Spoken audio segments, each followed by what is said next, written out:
another reading from Goddess of Revelation. So, like, comment, subscribe. Oh my god.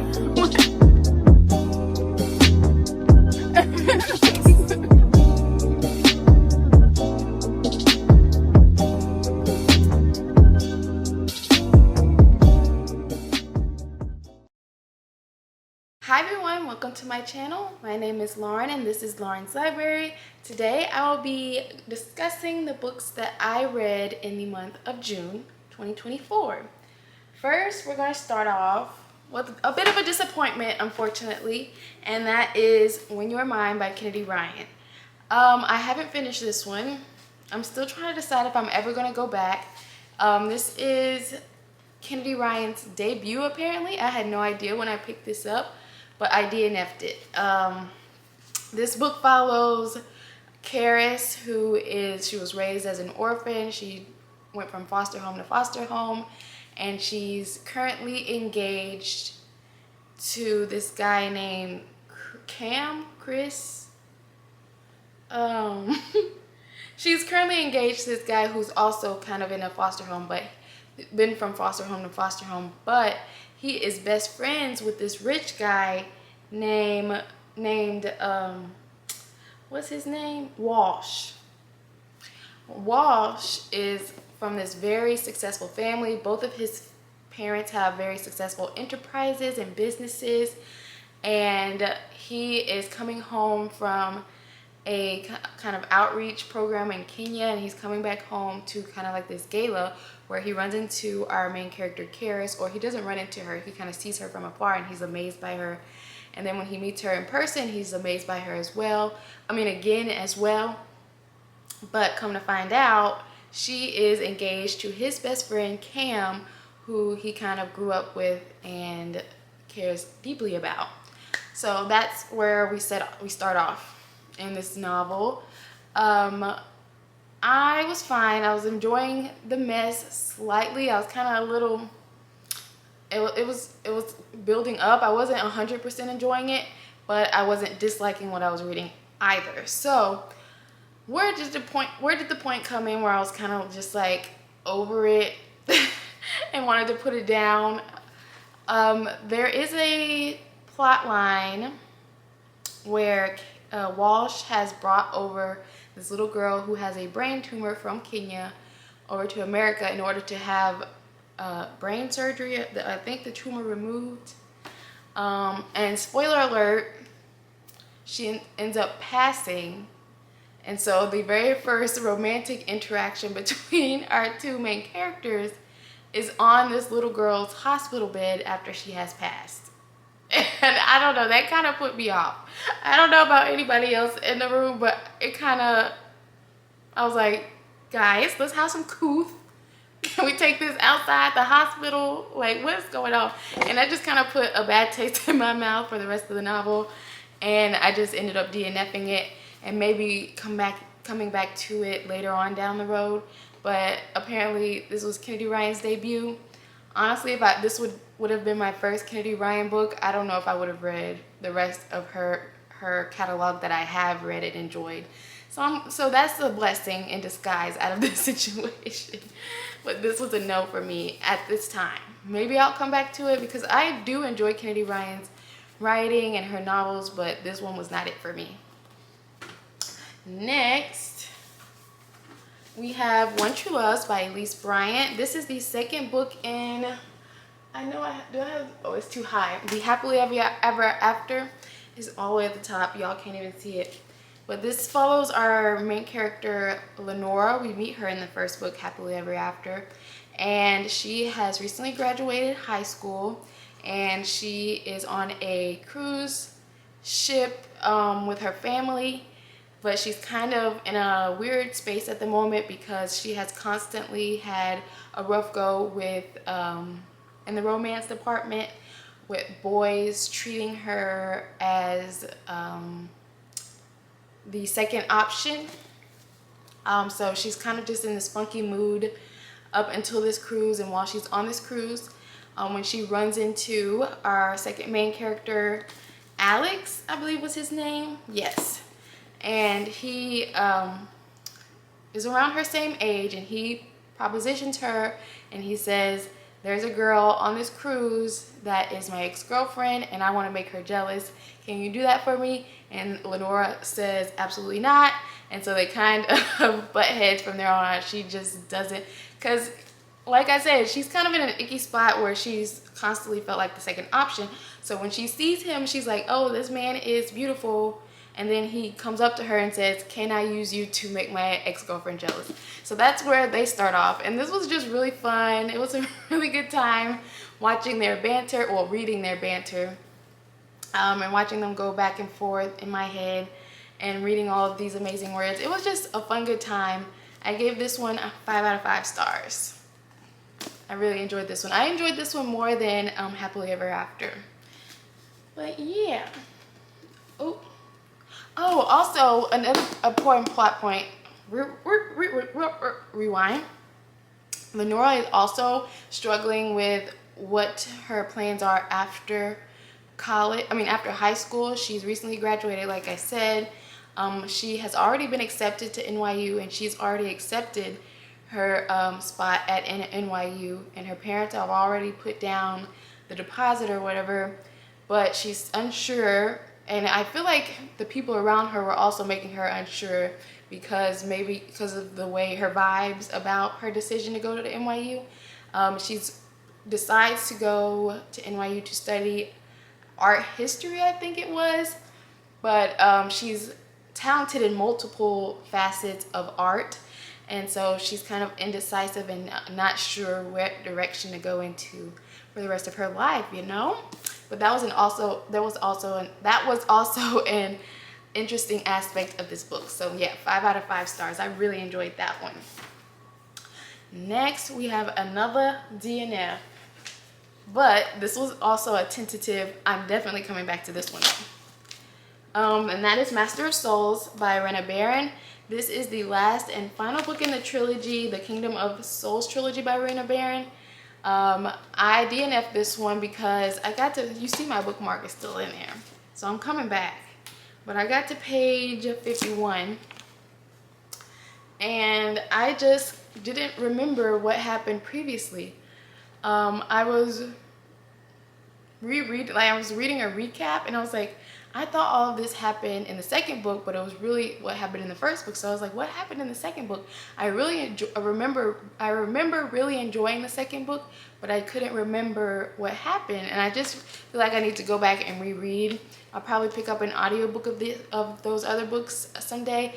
I don't think I need to reread the first one, just the second one, but we'll see what I end up doing. But I definitely need to reread the second book in order to continue with this one. So yes, this is a current DNF that I will definitely pick up in the future, just not at the moment. It wasn't at this month.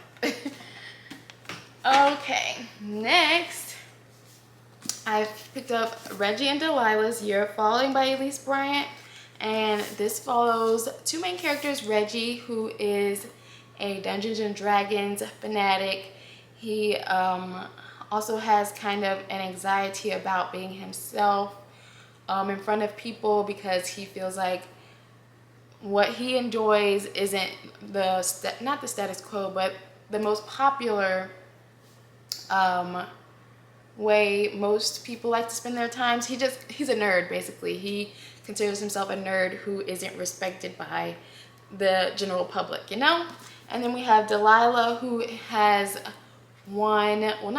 she's been offered, or not even offered, she is the newest lead singer for this rock band, and she has these intense migraines.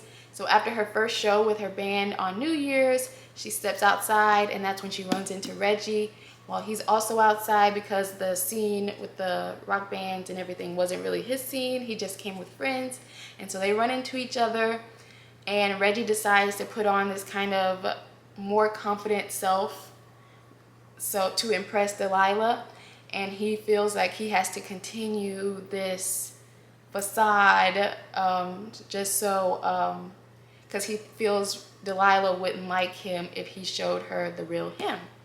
So this was fun, and it was not I didn't like this as much as I enjoyed other Elise Bryant books like One True Loves, but it was still a fun, quick read. I gave this one 4 out of 5 stars. Next, I finished. I completed the Beast of. I think the first one is called Beast of Ruin. I finished the Beast of Ruin trilogy by Ayana Gray. This one is the Beast of Wars. Beast of War. This one, I really enjoyed it. I can't really say much on the plot since this is the 3rd novel in the series, but I enjoyed the direction we went in. The only thing I found pretty shaky in this one was the second book kind of introduced a possible love triangle between our 2 main characters, Kofi and Ekan. They both had other love interests that they were introduced to in the second book, where it kind of becomes an issue in the 3rd book, which was kind of, I didn't feel it, because it was obvious who they were going to end up with. So you're like, okay, why are we doing this? It's a waste of time, a waste of energy. I didn't feel like it was needed. But I enjoyed the direction we went in. I remember reading the first book and giving it 4 stars and saying, in order for me to give, what I would have enjoyed more in the first book, but I knew we were going to get in the following books, is the more development of the mythology. We were introduced to more mythological characters in this one than we were even in the second one, which we were introduced to some in that one, and I really, really enjoyed that. That's definitely one of my favorite parts of this series, was the African mythology that Ayana Gray pulled from all over the continent, and I really enjoyed it. I will definitely pick up more from her. She's an automatic purchase for me. Automatic. I really enjoyed that. Next, let me pick these up. Everything's. Lastly, I picked up Tomorrow and Tomorrow and Tomorrow by Gabrielle Zevin. This follows 2 main characters. Did all of these? Yes. 2 main characters. First we have, what was his name? Sam, and her name was, wait for it, it's gonna come. It starts with an S. Sadie, her name was Sadie. So Sam and Sadie met while Sam was hospitalized after a car accident, and Sadie spent her summer in the hospital with her sister who was diagnosed with leukemia. And so they met in the computer lab in the hospital and would play computer games with one another, which we later find out that Sam hadn't been speaking to anyone until he started speaking with Sadie in that computer lab once they met. So they played together for that entire summer, which something happens where they stop talking. And then fast forward to the future, they're freshmen in college. Sadie is at MIT to study game development, and Sam is at Harvard for mathematics, I believe it was. Something to do with math. I don't know if it was specifically mathematics, but so Sadie is taking these game development classes when she runs into Sam on the subway or something they were traveling on.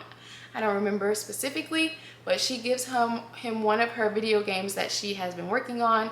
He plays it and he's like, this is great, we should work together. They form this game making duo and make this world crashing, very successful, very popular game together called Ichigo. And so basically we just follow their journey on developing these games, their relationship, while they're developing this game, the ups and the downs, opening like their entire journey all the way to adulthood, like middle-aged adulthood. And I'm probably even older than that. I can't remember if they specifically said their age, but we just see their journey all the way till we get to a very sad part. It was very sad in the end. But I gave this 4 out of 5 stars. I really enjoyed this. I really enjoy, I've come to find out, well, I guess it's something I've already realized, but I'm just vocalizing it now. I love reading these books where they seem biographical, but they aren't real people, but you're reading the story and it feels like they should be real people, and you can want to go and Google them and find out all this information, but they're fictional characters that this author made up in a very entertaining way. But yeah, I just had a really good time following along with their story, and to see what happens next and what roadblocks they face and how they overcome those roadblocks, if they do overcome those roadblocks. And yeah, it was a good time. I don't have much more to say about it. It was a good time. I gave it 4 out of 5 stars. Yeah, that's all I have to say. That is everything I read for the month of June. If you enjoyed this video, make sure you like, comment, and subscribe, and I'll see y'all next time. Bye.